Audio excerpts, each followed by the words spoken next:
Le interrumpía, perdón, porque tenía en la cabeza, estaba pensando que siempre se habla de a quién elige el oficialismo como oposición. Y se habla mucho de que prefieren a Macri en la cancha. ¿Usted cree que tiene que ser Macri el que salga a la cancha de la oposición? No, esa es una cuestión que tendrá que resolver el Frente de Juntos por el Cambio.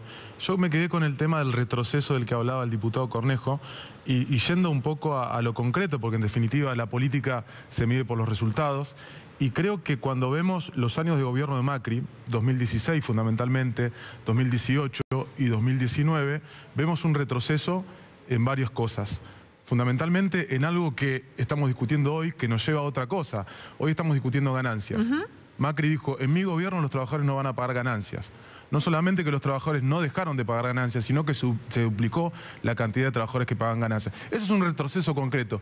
Y más allá de eso... Perdón, pero en el último año subieron 200.000 personas más que pagan ganancias. Es un dato concreto, en el año sí, con pandemia y con una situación que perjudicó al mundo. por eso, pero y por otra parte, digo, no solamente se duplicó la cantidad de trabajadores que pagaron ganancias con la promesa electoral de que no iban a pagar más ganancias, sino que se retrocedió 20% en términos de poder adquisitivo. Eso es un retroceso concreto. Y respecto a lo que llama retroceso en términos electorales, que Cristina vuelva al poder como vicepresidenta, eso es la democracia.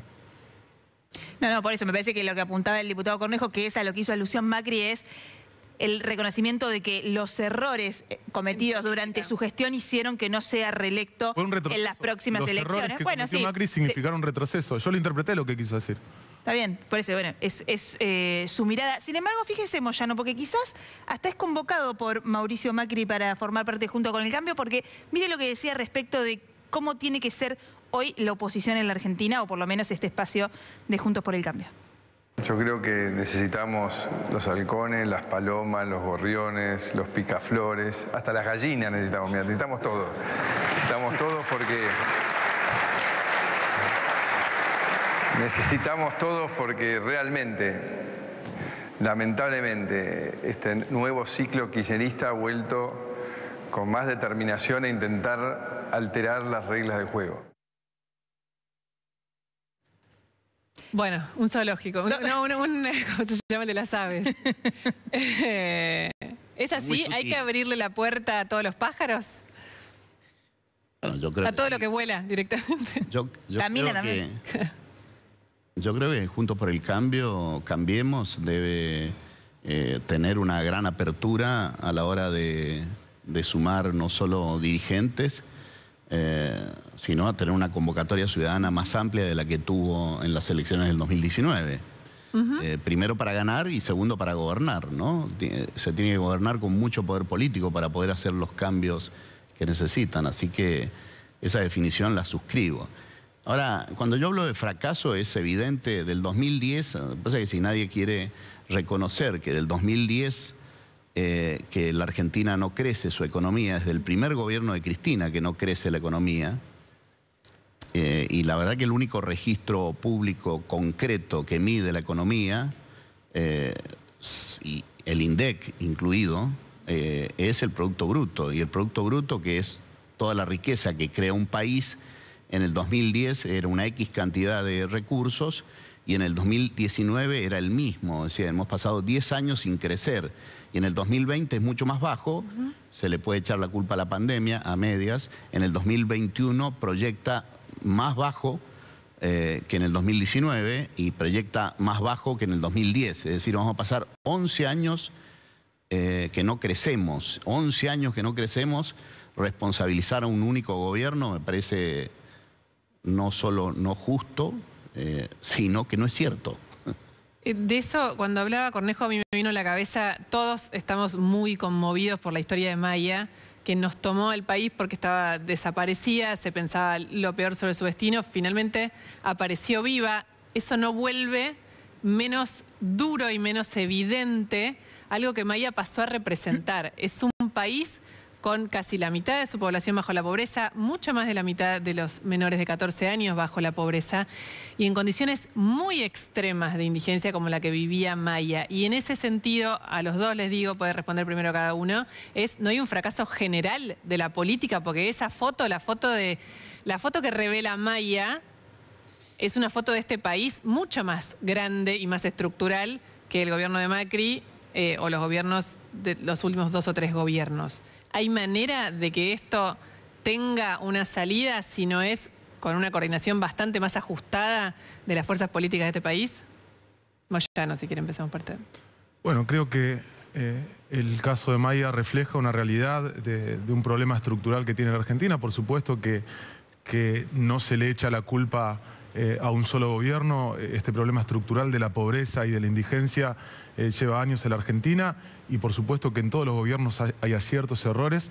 Lo que no podemos, por lo menos de nuestro espacio, permitir que, así como nosotros no lo hacemos, se le eche la culpa a una gestión de gobierno o hablar de que solamente lo otro es fracaso.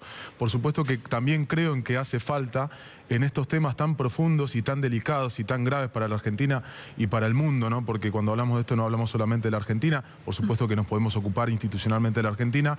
Creo que tiene que haber sí una acción coordinada y planes a largo plazo, a mediano y largo plazo. No quedarnos con la cuestión coyuntural, no entrar en peleas sin sentido que no arroja ningún resultado positivo, sino abordarlos con el interés que merece y con la relevancia que merecen estos temas. Estamos hablando de vidas.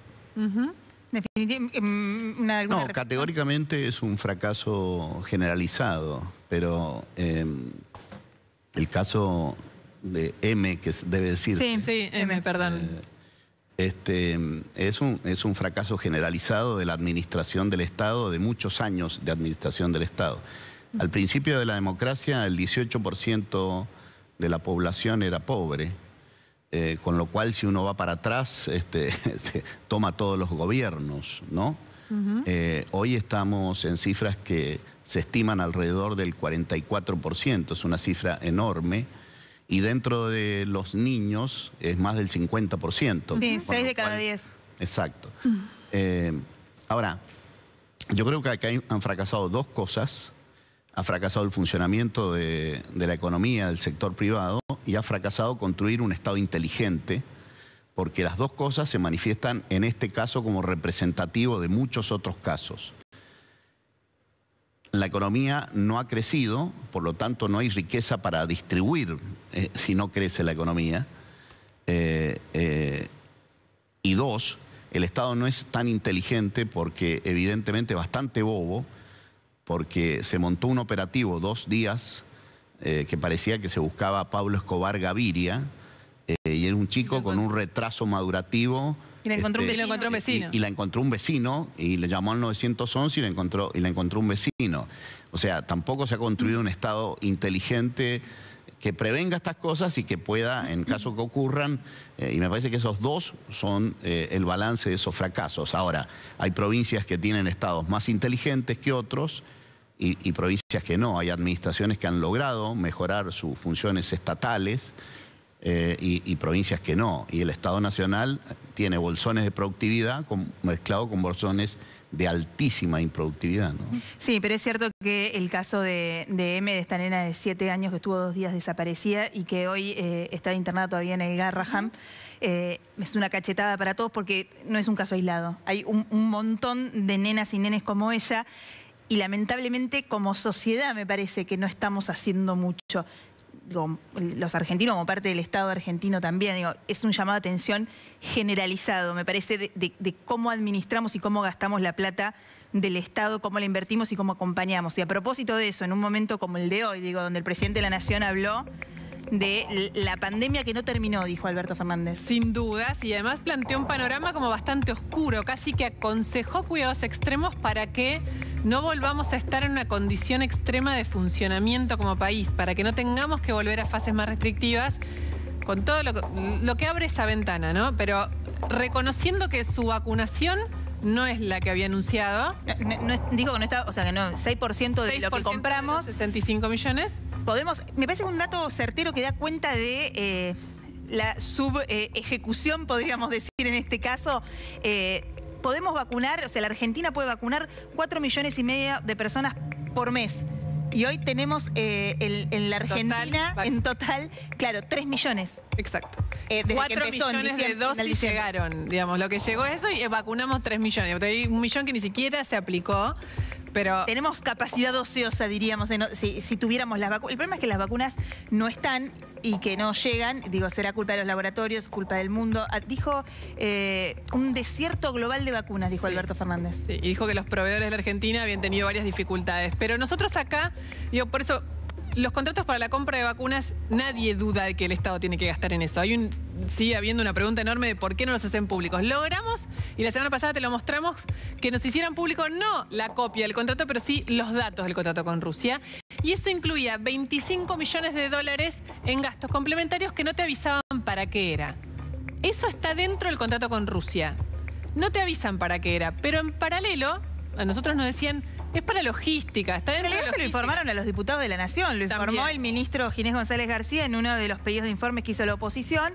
Dijo que estos gastos, digamos, que es importante destacar esto, no son que aparecen en alguna parte, están en el marco del contrato con Rusia, del contrato de la vacuna Sputnik V. Hay, creo que son 200 millones, claro, 200 millones de dólares y 25 arriba adicionales que nadie explica. Como un entero sin discriminar y sin decir. Y en el medio, supuestamente esos gastos eran de logística, que tampoco los discriminaron, hay que discriminarlo. Pero ahora aparecen gastos de logística que no están en ese contrato y que son un montón de plata. 44 millones de pesos, estaba buscando el número exacto, 44.745.285 millones de pesos, según cotización del Banco de la Nación, cotización oficial, porque en realidad está en euros. La contratación son 395.976 euros que se le paga a la empresa DHL, vamos a decir el nombre, y así se publica.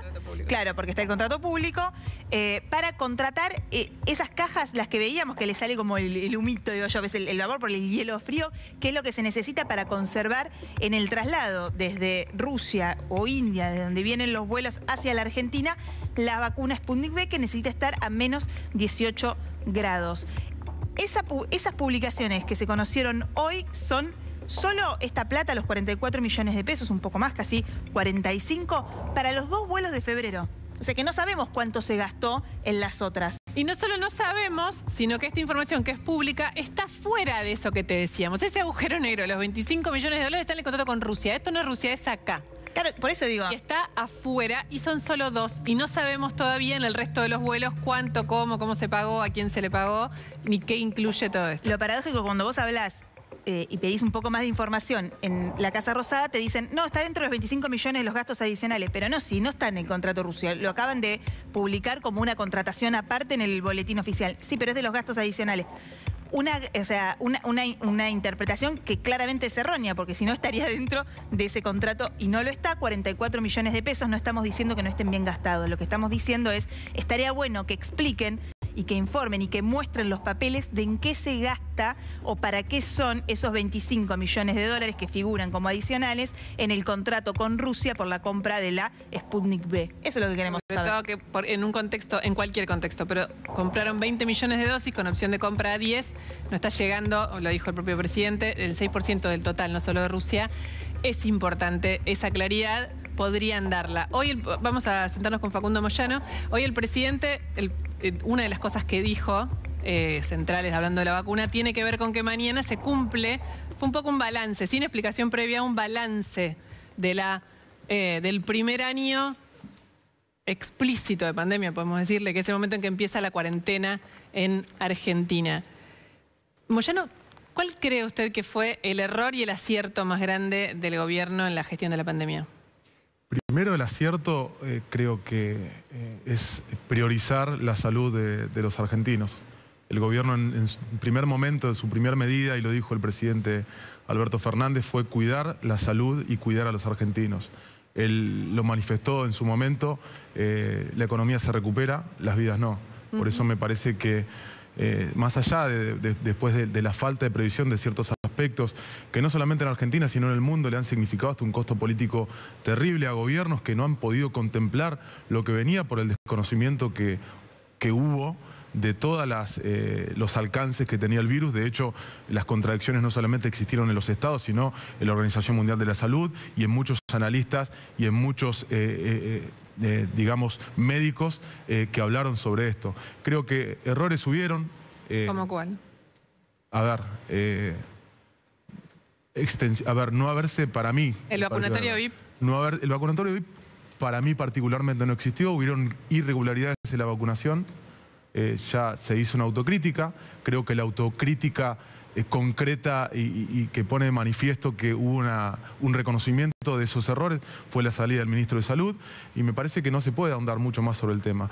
Cuando digo no hubo vacunatorio VIP, quiero decir que no hubo un plan sistemático para decir esta gente se tiene que vacunar. Con esto no estoy diciendo que está bien, por supuesto que está mal, y por eso el gobierno lo reconoció, y por eso no existe más Ginés como ministro de Salud. Me parece que ese es lo que pone de manifiesto en el acto concreto el reconocimiento del error. ¿Eso cree que es una respuesta suficiente, por ejemplo, para las familias que esperaban una vacuna que salvar una vida de un familiar? Hoy el presidente les mandó un saludo y su solidaridad a quienes perdieron un familiar por el COVID. Esta respuesta que dio el gobierno nacional sobre la situación del vacunatorio VIP, o como lo llamemos, de personas que no tenían que vacunarse y se vacunaron antes que nadie cuando no había vacunas en la Argentina. La situación de la vacunación irregular es una cosa que se reconoció. No sé qué más se puede hacer. Seguir hablando del tema, que renuncie el presidente. No estoy diciendo que renuncie el presidente por eso. No, es ajustar los mecanismos. Porque siguen apareciendo en un montón de localidades de la Argentina. Es como un esquema donde la política busca atajos para que se inscriban los que quieran. Cuando vemos esto, sin justificar, y esto lo quiero aclarar, no estoy justificando, pero digo, cuando se vacuna un político de otro color, que no es el Frente de Todos, digo, eso también habla de que no es un plan sistemático y una decisión del gobierno de Alberto Fernández, una decisión de Estado. No hubo un vacunatorio VIP, hubieron vacunaciones irregulares. Claro, ¿Qué es suficiente? Creo que la diferencia... nada puede ser suficiente ante la pérdida de la vida de una persona. ¿Sabe por qué le hago este punto? Porque si no somos todos comentaristas de la realidad. Y el gobierno nacional tiene una responsabilidad en esto. Se vacune un macrista o se vacune un kirchnerista. La administración de la vacuna la tiene el gobierno nacional y es responsable la provisión de vacunas no es solo del gobierno nacional. Pero es el que reparte las vacunas. Bueno, pero... Y donde se pusieron las vacunas fue en el Ministerio de Salud. Pero después hay estados, sí, el registro, sí, por supuesto, pero después hay estados como el gobierno de la ciudad que determina cuánto va. Por ejemplo, en el Sanatorio Antártida, que es el caso que conozco más de cerca, fue una provisión del gobierno de la ciudad y fue explicado de esa manera. Por eso, digo, más allá de las responsabilidades, cuando vos me preguntás, ¿es suficiente? Y creo que ante la pérdida de la vida de una persona nada es suficiente.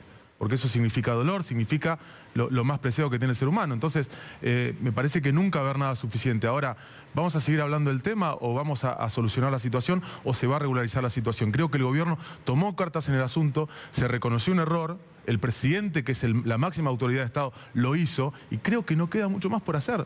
O sea, queda seguir sacándole jugo a esta situación. Hay una causa judicial abierta. Un costo político. Bueno, será la justicia la que tiene que investigar, será la justicia la que tiene que llevar los procedimientos institucionales correspondientes al caso, y después veremos cuál es el resultado. Ahora me parece que cuando vos me preguntás, ¿es suficiente? Creo que, te lo dije, ante la pérdida de la vida de una persona nada es suficiente. Lo dijo usted recién, el Sanatorio Antártida, que es de la obra social de su papá y su hermano. Se vacunó su papá, su hermano, que es muy chico, su mamá, no la suya, la mujer de Hugo Moyano. ¿Cree que tendría que haber pedido perdón, Moyano? Creo que ya no hay mucho que agregar al tema, y yo no voy a contribuir a profundidad sobre eso, porque me parece que ya pasó. Por supuesto que esto deriva en el costo político que pagó el gobierno, porque si no, no estaríamos hablando de esto. Lo reconozco como un error, el presidente lo reconoció como un error, pero lo que creo es que no se puede seguir haciendo, se pueden seguir haciendo especulaciones y política de esta situación. Quería hacerle una pregunta. Usted al principio habló fuera del tema del coronavirus, habló de la justicia, de las causas judiciales, de la política, de todo mezclado. ¿Cuál es su posición o su opinión respecto de una ley de amnistía o indultos o necesidad de indultos en la Argentina? No, creo que no corresponde. Creo que no corresponde, y creo que ningún integrante de la fuerza política del Frente de Todos está a favor de eso. Ningún integrante... Y la vicepresidenta, no me atrevo a hablar en nombre de todos, por supuesto, porque no hablé con todo el mundo, pero me parece que no está en el concepto de ningún dirigente del Frente de Todos. ¿Apoya la designación de Martín Soria como ministro de Justicia? Sí, por supuesto, lo felicité. Es parte aparte de Frente en Común, que es un espacio que lanzamos el año pasado, con varios diputados, con varios legisladores nacionales, del cual también es parte Martín Soria. Me parece que está capacitado, más allá de que también teníamos una muy buena relación con Marcela Lozardo, a quien respeto y que le tengo un gran aprecio. Le preguntamos a Cornejo Sí. lo mismo porque ha sido también obviamente uno de los temas de estos días. Martín Soria, ¿es o será un buen ministro de Justicia? Usted lo debe conocer por la Cámara de Diputados. Perdón, como no me mirás cuando me preguntás... A Cornejo, perdón, creo que le había dicho a Cornejo, no a Cornejo le estoy preguntando. Bueno. Un ministro de Justicia tiene que tener, desde luego, expertise en los temas de justicia. Evidentemente él no lo tiene, no tiene trayectoria, salvo ser abogado, no tiene relación con el Poder Judicial, y todas sus declaraciones sobre el lawfare y todo esto, es obvio que no está en condiciones de ser ministro de Justicia. Es una apuesta por contener al frente de todos y esa unidad que está bastante atada con alambre, ¿no? Es decir, los une no un programa político concreto, sino los une conservar el poder. Y en ese marco es como hay que ver la designación de Soria, ¿no? Y en ese marco hay que ver la salida de Losardo, ¿no? Le agradecemos muchísimo, Cornejo, por venir. Ahora nos tenemos que ir a la tanda. Antes de irnos, una pregunta para Facundo Moyano. Después vamos a jugar al Verdad Consecuencia con Facundo Moyano. Que hoy le toca a Moyano. Claro, Cornejo ya jugó. Lo dijo usted al pasar antes, el tema del impuesto a las ganancias. Hoy hubo un dictamen, es un impuesto muy sensible a todos los trabajadores argentinos y también a las empresas. Lo que acaba de pasar, lo que se va a votar la semana que viene, tiene que ver con cubrir el agujero que se genera por los beneficios para los trabajadores con costos para las empresas. De esa manera, ¿no es un juego en donde pueden perder todos al final del camino si pierden las empresas?